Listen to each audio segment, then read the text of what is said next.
Metade dos jovens de 15 a 29 anos das famílias mais pobres do país não estudam nem trabalham.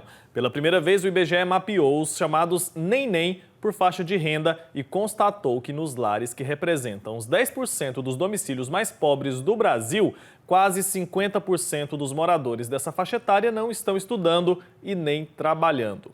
Para a gente entender um pouco mais sobre esse assunto, eu vou conversar agora ao vivo com a Camila Iqueta, que é socióloga e técnica do Departamento Intersindical de Estatísticas e Estudos Socioeconômicos, o DIEESE, está conectada aqui com a gente. Camila, bom dia, seja muito bem-vinda. Bom dia, Wilker. Obrigada aí pela participação. Camila, o que significa, então, ser parte dessa geração chamada de NEM? E qual que é o contexto sociológico que envolve essa categoria, hein?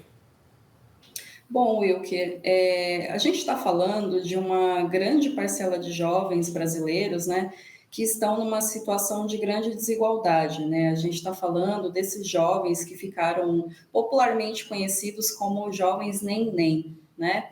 Na verdade, são jovens que não estão trabalhando, né? Não estão ocupados e não estão conseguindo um emprego e também não estão frequentando a escola, né? Mas a gente tem uma discussão, né? São vários pesquisadores que vêm dizendo, que vem alertando, inclusive, né, que o mais adequado não é chamá-los de nem, né? Na verdade, o mais adequado seria chamá-los de sem, porque, na verdade, a gente está falando de uma situação de falta de oportunidades, de falta de emprego, né? São jovens de famílias mais pobres, como você dizia, né? Que muitas vezes não conseguem estudar, têm que sair da escola, não conseguem se empregar por não encontrar vagas, ou então por estar realmente tendo que se ocupar com outros afazeres, né? Então, esse é um recorte importante do estudo, que fala que muitos desses jovens são mulheres, né? São mulheres que tiveram que deixar de trabalhar e estudar para ter que cuidar da família, de filhos, de outras pessoas, né?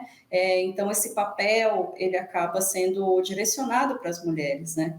Então, a gente vê duas questões muito importantes nesse estudo. O primeiro é o recorte de gênero, né, que mostra como as mulheres são maioria nessa população, nesses jovens. E o segundo, como você disse, é o recorte de renda, porque a gente vê que além de mulheres, né, também são jovens mais pobres que acabam ficando nessa situação. Isso a gente percebe de forma muito nítida quando a gente analisa os dados, né? Porque quando a gente fala sobre a população mais rica, esses chamados NEM, eles giram em torno ali de 7%. Agora, quando a gente olha os mais pobres, chega a metade. Então, são pessoas que a gente pode dizer que são empurradas para essa condição, né? Não estão nessa condição porque querem, né, Camila? Isso, a gente, além do IBGE, né, o DIEESE também fez alguns estudos com os dados do IBGE e a gente verifica muito essa situação, né? Que quando a gente olha os jovens de famílias mais pobres e famílias mais ricas, a gente vê um comportamento diferente nessa fase da juventude, né?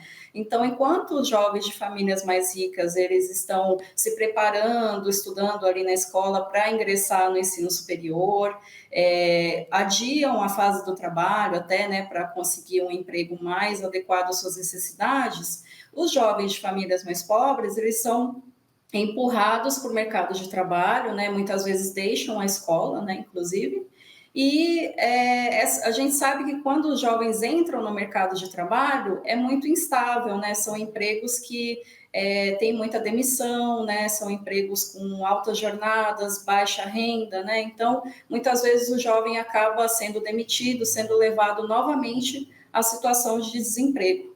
E isso fica muito claro, né, quando a gente vê que realmente isso acontece com os jovens de famílias mais pobres. A gente até fala que o nem ou sem é uma situação transitória, né, porque geralmente é aquele período que o jovem está em desemprego e está procurando outro trabalho, mas não encontra. Com certeza, né? Agora, a questão das políticas públicas. A gente pode dizer que elas são deficientes ou que faltam políticas públicas ainda para ajudar essas pessoas? Sim, com certeza, Wilker. A gente tem dito, outros pesquisadores também, né, que primeiro falta políticas, né, de permanência estudantil para os jovens, né, a própria pesquisa do IBGE destaca que são muitos jovens que não concluíram a educação básica, né, Então, falta realmente mecanismos que possam ajudar os jovens a permanecer na escola sem ter que sair para trabalhar, para buscar sua sobrevivência, né? E também, se a gente pensa que boa parte desses jovens são mulheres, a gente também precisa ampliar políticas públicas de cuidado de pessoas, de creches, por exemplo, né? Porque muitas dessas mulheres saem para cuidar de seus filhos, por exemplo, né? Então, além de tudo, o básico, né? Serviços de qualificação, de intermediação de mão de obra que possam ajudar aí nessa transição do jovem entre a escola e o trabalho, né? Tá certo. Camila, obrigado, viu, pelo seu tempo aqui com a gente, por nos ajudar a entender um pouco mais sobre esses números e essa realidade, né, desses jovens que não conseguem estudar, não conseguem trabalhar e aí ficam aí buscando uma colocação. Até uma próxima, viu? Obrigado, até mais. Até, abraço.